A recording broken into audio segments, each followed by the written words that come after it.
اعوذ باللہ من الشیطان الرجیم بسم اللہ الرحمن الرحیم عما یتساءلون عن النبأ العظیم۔ یہ لوگ آپ سے کس چیز کے بارے میں پوچھتے ہیں؟ کیا اس بڑی خبر کے بارے میں؟ یہاں سے سورہ نبا شروع ہو رہی ہے۔ یہ مکی صورت ہے، 40 آیتوں اور 2 رکوعوں پر مشتمل ہے۔ اس میں جو لفظ نبا آیا ہے، اس کے معنی خبر کے ہیں۔ قیامت اور آخرت کی خبر، عظیم الشان خبر، اور سارا مضمون اسی پر مشتمل ہے سورت کا۔ پچھلے سورہ قیامہ سے لے کر آگے آنے والی سورت سورہ نازعات تک یہ 5 سورتوں کا تقریباً مضمون ایک جیسا ہی مشابہ ہے۔ آخرت پر سوال و جواب اور لوگوں کی جو شکوک و شبہات تھے اس کے بارے میں واضح کیا گیا، اور ایسا محسوس ہوتا ہے کہ یہ 5 صورتیں بالکل شروع مکی دور کی نازل شدہ صورتیں ہیں۔ اس کا مضمون اور موضوع بحث قیامت اور آخرت کا اثبات ہے، اس کو ثابت کرنا ہے، اور اس کے انجام اور نتائج سے لوگوں کو خبردار کرنا کہ جو مانتے ہیں یا نہ مانتے ہیں تو اس کے نتائج کیسے ہوں گے ان کے لیے، اس بات سے لوگوں کو خبردار کرنا ہے۔ اس میں جو شروع تبلیغ اور دعوت کا کام نبی صلی اللہ علیہ وسلم نے شروع کیا تھا، تو 3 باتوں پر زیادہ توجہ دی گئی تھی شروع میں۔ تو 3 باتیں یہ تھی کہ اللہ کی توحید اور اللہ کے ساتھ کسی کو بھی شریک نہیں کرنا ہے الوہیت میں، ایک سب سے اہم بات تھی۔ اور دوسری بات یہ تھی کہ رسول اللہ صلی اللہ علیہ وسلم کو اللہ کا سچا نبی ماننا اور تسلیم کرنا۔ اور تیسری بات یہ کہ اس دنیا کا خاتمہ ایک دن ہو جائے گا، اس کے بعد ایک اور عالم وجود میں آئے گا، اور اس میں سب اولین اور آخرین، شروع سے لے کے آخر تک جتنے بھی انسان پیدا ہوئے تھے وہ سب کے سب دوبارہ پیدا کیے جائیں گے، دوبارہ ان کو وجود میں لایا جائے گا، بالکل اسی طرح جس طرح انہوں نے اپنی زندگی جس جسموں کے ساتھ دنیا میں گزاری تھی، جو کام کیے تھے جو جسموں کے ساتھ، وہی جسموں وہی بدن کے ساتھ ان کو دوبارہ زندہ کیا جائے گا، اور پھر ان سے حساب کتاب لیا جائے گا ان کے عقائد اور ان کے اعمال کے بارے میں۔ اور جو مومن اور صالح ثابت ہوگا تو اس کو اس کی جزا ملے گی جنت کی شکل میں، ہمیشہ وہ جنت میں رہے گا، اور جو کافر اور فاسق ثابت ہوگا تو پھر وہ اس کو جہنم میں ڈالا جائے گا، اور ہمیشگی اس کے لیے بھی ہوگی۔ یہ 3 باتیں عقیدے کی بہت ہی اہم تھی، جس کو اللہ کے نبی صلی اللہ علیہ وسلم پیش کر رہے تھے۔ بالکل ابتدائی دور سے یہ کام چل رہا تھا، اور تینوں باتوں میں کفار مکہ کو اختلاف تھا۔ سب سے پہلی بات جو اللہ کی توحید کے متعلق آپ صلی اللہ علیہ وسلم کہنا چاہ رہے تھے کہ معبود برحق صرف اللہ تعالیٰ ہی ہے، الوہیت اگر کسی کے لیے ہے تو صرف اور صرف اللہ کے لیے، کسی اور کے لیے نہیں۔ تو وہ لوگوں کو بڑی تکلیف ہو رہی تھی، کیونکہ وہ اللہ کے وجود کے تو قائل تھے، اس کے منکر نہیں تھے کہ اللہ نہیں ہے، یہ نہیں کہہ رہے تھے، دہریے نہیں تھے وہ لوگ، لیکن وہ جو ہے اس بات کو بھی مانتے تھے کہ اللہ تعالیٰ ہی رب اعلیٰ ہے، اور خالق ہے، مالک ہے، رازق ہے تمام چیزوں کا، اور اسی کی تدبیریں چلتی ہے کائنات میں۔ لیکن اس کے ساتھ ساتھ وہ جن معبودوں کو مانتے تھے وہ اس میں جو ہے گڑبڑ کر رہے تھے، اور اسی میں جو ہے ان کے تعلق سے یہ فساد ہو رہا تھا کہ ان کے پاس بھی کچھ اختیارات ہیں، ان کو بھی اللہ تعالیٰ نے کچھ صفات عطا فرمائی ہیں، وہ بھی اللہ تعالیٰ ہی کی مخلوق ہے، اس بات کو بھی مانتے تھے، لیکن یہ کہنا چاہتے تھے، جھگڑا اسی بات پر تھا کہ ان کو بھی کچھ اختیارات دیے گئے ہیں، لہٰذا ان کی بھی عبادت ہونی چاہیے۔ اس بات ہی پر جھگڑا تھا، ورنہ اللہ تعالیٰ کی وجود کو ماننا یہ تو جو ہے وہ مانتے تھے، اور کبھی بھی انہوں نے یہ نہیں کہا کہ اللہ نہیں ہے یا اس کائنات کا مالک اللہ نہیں ہے، نہیں کہا۔ اس کو بار بار اللہ تعالیٰ مختلف انداز میں مختلف صورتوں میں بیان فرما رہے ہیں کہ ان کا کیا طرز عمل تھا کفار مکہ کا۔ جیسے سورہ عنکبوت 21ویں پارے میں ان سے سوال کیا گیا اور پوچھا جائے کہ وَلَئِن سَأَلْتَهُمْ مَنْ خَلَقَ السَّمَاوَاتِ وَالْأَرْضَ وَسَخَّرَ الشَّمْسَ وَالْقَمَرَ لَيَقُولُنَّ اللَّهُ فَأَنَّىٰ يُؤْفَكُونَ۔ کہہ رہے ہیں اللہ تعالیٰ جب ان سے پوچھو تم کہ اس زمین و آسمان کو کس نے بنایا اور سورج اور چاند کو کس نے مسخر کیا، تو یہی کہیں گے کہ اللہ۔ تو پھر پوچھو ان سے کہاں پھرے جا رہے ہو؟ پھر ایک سوال کیا گیا ان سے، وَلَئِن سَأَلْتَهُمْ مَن نَزَّلَ مِنَ السَّمَاءِ مَاءً فَأَحْيَا بِهِ الْأَرْضَ بَعْدَ مَوْتِهَا لَيَقُولُنَّ اللَّهُ۔ یہ آسمان سے کون پانی برساتا ہے جو مردہ زمین کو زندہ کر دیتا ہے اور تمہاری ساری ضروریات کی تکمیل کون کرتا ہے؟ تو فوراً یہ کہہ اٹھیں گے کہ اللہ۔ تو اس بات کے قائل تھے، معترف تھے وہ لوگ کہ اللہ تعالیٰ ہی یہ سب کام کرتے ہیں، لیکن اس کے ساتھ ساتھ وہ دوسروں کو بھی ملانا چاہتے تھے۔ یہ ان کی غلطی تھی، اس بات کو تسلیم کرنا نہیں چاہ رہے تھے۔ اور دوسرا جھگڑا ان کا یہ تھا کہ آپ صلی اللہ علیہ وسلم کی رسالت کو تسلیم کرنے کے لیے تیار نہیں تھے، حالانکہ اس کا انکار بھی کرنے کی گنجائش ان کے پاس نہیں تھی۔ یہ اس وجہ سے نہیں تھی کہ آپ صلی اللہ علیہ وسلم کی 40 سالہ زندگی وہ لوگوں کے سامنے تھی، شروع سے بچپن سے لے کے جوانی تک آپ صلی اللہ علیہ وسلم انہی کے سامنے، انہی کے ساتھ پلے اور انہی کے ساتھ ان کی زندگی گزری، اور کبھی بھی ان لوگوں نے آپ صلی اللہ علیہ وسلم کو جھوٹا نہیں پایا،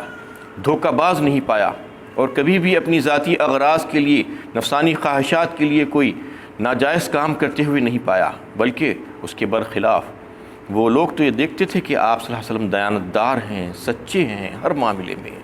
اور سنجیدہ مزاج ہیں، اخلاق کی انتہائی اعلیٰ نمونے پر ہیں۔ یہ تمام چیزیں وہ جانتے تھے، اور وہ لوگ اس بات کے معترف تھے، اس وجہ سے انہوں نے آپ کو صادق اور امین کا خطاب دے کر رکھا تھا۔ تو اب آپ صلی اللہ علیہ وسلم کی نبوت سے پہلے کا جو دور تھا وہ ان کے سامنے ہے، نبوت کے بعد کا دور بھی سامنے ہے۔ اس وقت بھی آپ کوئی ایسا کام نہیں کر رہے ہیں قابل اعتراض، صرف ایک بات پر اعتراض ہو رہا ہے کہ آپ رسالت کا جو دعویٰ کرے ہیں یہ بات نعوذ باللہ کیا جھوٹے ہو سکتے ہیں؟ تو یہ لوگ خود اپنے آپ میں ان کو پریشانی ہو رہی تھی کہ کیسے ان کا انکار کیا جائے۔ وہ ماننے بھی تیار نہیں تھے اور انکار کرنے کی جرت بھی نہیں تھی، اور اس کی وجوہات بھی بتا نہیں سکتے تھے کہ آخر یہ جھوٹے کیسے ہیں، جبکہ ابھی تک زندگی بھر انہوں نے کبھی بھی جھوٹ نہیں بولا تھا، کسی معاملے میں جھوٹ نہیں بولا تھا، جبکہ وہ لوگ خود اس بات کے معترف تھے کہ ہمیشہ یہ سچا بولنے والے ہیں، ہمیشہ جو ہے لوگوں کی امانتوں کا لحاظ کرنے والے ہیں، ہمیشہ دیانتداری سے انہوں نے کام لیا ہے، پھر اس بات میں جھوٹے کیسے ہو سکتے ہیں؟ اس تعلق سے جو ہے وہ لوگوں میں بڑا اختلاف پایا جا رہا تھا۔ اور پھر تیسری وجہ، سب سے بڑی وجہ یہ تھی، جس کو بالکل ماننے کے لیے تیار نہیں تھے وہ لوگ، کہ آخرت کا معاملہ، یعنی دوبارہ زندہ ہو کر اٹھایا جانا کی جو بات چل رہی تھی، جو آپ صلی اللہ علیہ وسلم نے ان سے کہہ دیا تھا کہ تم سب کے سب اولین اور آخرین ایک بار پھر سے زندہ کیے جاؤ گے اور جمع کیے جاؤ گے اور تمہارا حساب و کتاب ہوگا، تو یہ بات ماننے کے لیے تیار نہیں ہے، اور اس کو بعید از عقل سمجھ رہے تھے، ناقابل قبول سمجھ رہے تھے کہ ایسے کیسے ممکن ہو سکتا ہے کہ ہزاروں سالوں کے بعد، مرنے کے بعد دوبارہ جب ہماری ہڈیاں گل کر ریزہ ریزہ ہو جائیں گی، منتشر ہو جائیں گی سارے اجزاء اس کی ہواؤں میں، اس کے بعد دوبارہ کیسے جوڑا جائے گا ان کو، یہ کیسے ممکن ہو سکتا ہے؟ اس کا سوال کر رہے تھے یہ لوگ۔ اس میں یہ بتانا مقصود تھا کہ یہ ممکن ہی نہیں ہے کہ اگر کوئی آخرت کا عقیدہ دل میں پختہ نہ کرے تو پھر اس کو جو ہے یعنی حق و باطل کی جو تمیز ہے اس کے پاس آ سکے۔ حق و باطل کی تمیز آ ہی نہیں سکتی جب تک کہ اس کا آخرت کا عقیدہ مضبوط نہ ہو جائے، اس کا یقین اس کے دل میں نہ آ جائے، تو معاملہ میں جو ہے سنجیدگی نہیں ہو سکتی، اس میں وہ اس کا طرز فکر بدل نہیں سکتا، اور خیر و شر کے جو اقدار ہیں وہ اس میں تبدیلی نہیں آ سکتی، اور دنیا پرستی کی جو باتیں ان لوگوں میں پائی جاتی تھی وہ ختم نہیں ہو سکتی تھی جب تک کہ آخرت کا عقیدہ مضبوط نہ ہو جائے۔ یہی وجہ تھی کہ شروع سے آپ دیکھیے مکی دور سے جو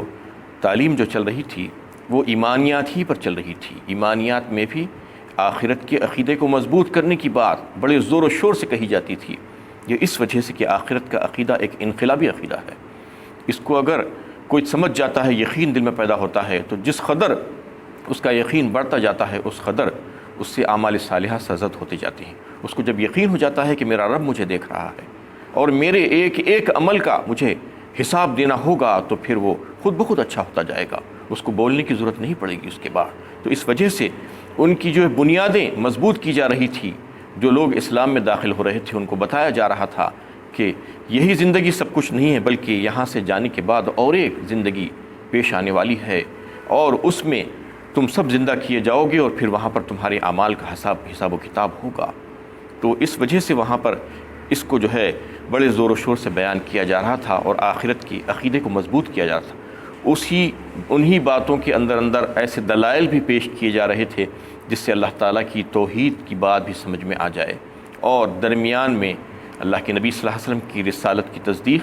اور پھر اس کلام کو کے تعلق سے برحق کلام ہے، یہ اللہ تعالیٰ کی طرف نازل کردہ کلام ہے، اس کے بارے میں بھی وضاحتیں آتی جاتی رہی تھی۔ تو یہ ساری عقیدے کی باتیں مضبوط کی جا رہی تھی، ان تمام لوگوں کے دلوں میں اس بات کو بٹھایا جا رہا تھا۔ اس میں سوال کیا جا رہا ہے، جو لوگ انہیں بحث و تکرار کر رہے تھے، اما یتساءلون، پوچھ رہے تھے، جو کہا جا رہا ہے کس سے پوچھ رہے تھے؟ سارے بازاروں میں، گلی کوچوں میں، محفلوں میں، مجلسوں میں یہ چرچا چل رہا تھا، یہ باتیں چل رہی تھی اس وقت جب آپ صلی اللہ علیہ وسلم نے انہیں تبلیغ کا کام شروع کیا، دعوت کا کام شروع کیا، تو سب لوگ ایک دوسرے سے سوالات کر رہے تھے، چمگوئیاں ہو رہی تھیں وہاں پر کہ ایسے کیسے ممکن ہے، یہ جو باتیں جو لے کر آئے ہیں یہ کیسے ہو سکتا ہے۔ یہ سب ایک دوسرے سے سوالات کر رہے تھے، شک و شبہ کر رہے تھے۔ اس میں ان تمام منکرین سے اللہ تعالیٰ سوال کر رہے ہیں اس صورت میں کہ تم لوگ ماننے کے لیے تیار نہیں ہو، جبکہ تم دیکھ رہے ہو کہ تمہارے سامنے ہم نے اس زمین کو کیسے فرش کی طرح بچھا دیا، تم اس پر چلتے پھرتے ہو، اور پھر یعنی اونچے اونچے پہاڑ ہے اس کو ہم نے کیسے گاڑ دیا، اتنے بلند و بالا پہاڑ ہیں۔ وَخَلَقْنَاكُمْ أَزْوَاجًا، فرمایا اس کے بعد ہم نے تم میں مرد اور عورت بنائے تاکہ تمہاری نسل کی بقا بھی ہو جائے۔ وَجَعَلْنَا نَوْمَكُمْ سُبَاتًا، اور ہم نے تمہارے لیے نیند کا بہترین انتظام کیا کہ تم کام کر کے جب تھک جاتے ہو تو تمہارے لیے تازہ دم ہونے کے لیے نیند کی ضرورت تھی، جبری نیند ہم تمہارے اوپر طاری کرتے ہیں اور رات کو ہم لاتے ہیں تمہارے اوپر۔ وَجَعَلَ اللَّيْلَ لِبَاسًا، انہیں ایک پردہ پوش بنایا اس کو کہ اندھیری رات کر دیتے ہیں تاکہ ہر آدمی، ہر انسان، چرند و پرند اور سارے حیوانات سب سکون کے ساتھ سو جا سکیں، کوئی کسی کی زندگی میں خلل نہ ڈالے۔ یہ سارے انتظامات ہم نے تمہارے لیے کیے ہیں، تم دیکھتے ہو۔ وَجَعَلْنَا النَّهَارَ مَعَاشًا، اور تمہارے لیے ہم نے دن کو معاش کمانے کا ذریعہ بنایا۔ وَبَنَيْنَا فَوْقَكُمْ سَبْعًا شِدَادًا، اور تمہارے اوپر 7 مضبوط آسمان بنائے جو تمہارے لیے چھت کا کام کرتے ہیں۔ وَجَعَلْنَا سِرَاجًا وَهَّاجًا، اور پھر ایک یعنی زبردست روشن چراغ یعنی آفتاب اور سورج جس کو بنایا ہم نے تمہارے لیے، وہ گرمی بھی دیتا ہے اور تمہارے لیے روشنی کا انتظام بھی وہی کرتا ہے۔ وَأَنزَلْنَا مِنَ الْمُعْصِرَاتِ مَاءً ثَجَّاجًا، اور پھر بدلیوں سے جو بارش برستی ہے اس کے تو بے شمار فائدے ہیں، بارش کے بغیر، پانی کے بغیر تو تم زندہ بھی نہیں رہ سکتے تھے۔ تمہارے لیے سارے انتظامات، باغات اور گھنے باغات، اور پھر ترکاریاں اور پھل اور میوجات، دیگر ساری چیزیں ہم نے تمہارے لیے اسی کے ذریعے سے اگائے، زمین سے نکالے۔ اور پھر یہ تمام باتیں بتانے کے بعد اللہ تعالیٰ فرما رہے ہیں کہ یہ سارے کام کرنے والی ہستی کون ہے؟ وہ قادر مطلق کے علاوہ اور کون ہو سکتا ہے؟ اس کام کے کرنے کا دعوے دار کوئی نہیں ہو سکتا۔ جب تم جانتے ہو کہ اس کے پیچھے ایک طاقت کار فرما ہے، یہ تمام چیزیں تمہاری نظروں کے سامنے ہیں، تم دیکھ رہے ہو اور اس بات کو مانتے ہو، تو پھر یہ تمام چیزیں بنانے کے بعد دوبارہ وہ کیسے نہیں بنا سکتا؟ کیوں عاجز ہو سکتا ہے آخرت کی دنیا یعنی زندگی پیدا کرنے میں، یہ ساری چیزیں پھر دوبارہ پیدا کرنے میں ایسے کیسے عاجز ہو سکتا ہے؟ تم اس کو عاجز کیوں سمجھ رہے ہو؟ اور جب تم کو معلوم ہے کہ ایک ایک چیز کے بارے میں تم یہ یقین رکھتے ہو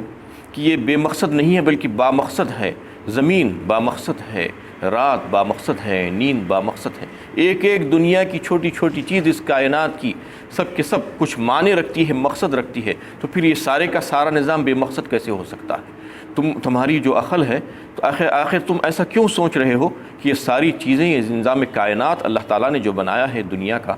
تو یہ سارے کا سارا بے مقصد ہو جائے گا؟ جبکہ تم اس بات کے بھی قائل ہو کہ ایک انسان کو اگر دنیا میں کوئی ذمہ داری دے دی جاتی ہے، کہیں کا ذمہ دار بنا دیا جاتا ہے اور اس کو ساری چیزیں اس کے اختیارات میں دے دیے جاتے ہیں اور وہ کام کر رہا ہے، اس کے بعد جب اس کا کام ختم ہوگا تو ایسے ہی چلے جائے گا، اس سے کوئی پوچھ گچھ نہیں ہوگی، اس کو اچھے کام کرنے پہ انعام دیا جائے گا، اور اگر وہ خراب کام کرے گا، کام کو بگاڑ دے گا، تو پھر اس کو سزا دی جائے گی، اس کی باس پرس ہوگی۔ دنیا میں ایسا ہوتا ہے نا کہ ایک انسان کو کوئی ذمہ دار بنایا جاتا ہے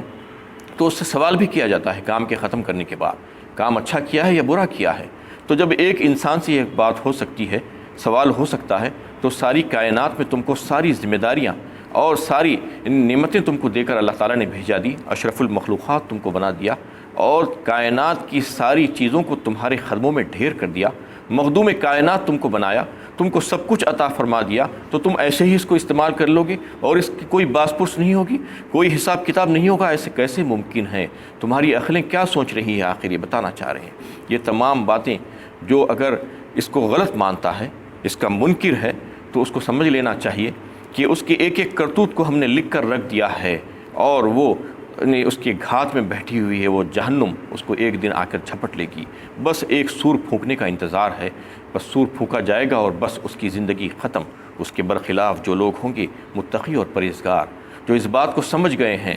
اور اپنی ساری زندگی اللہ تعالیٰ سے ڈر کر گزار دی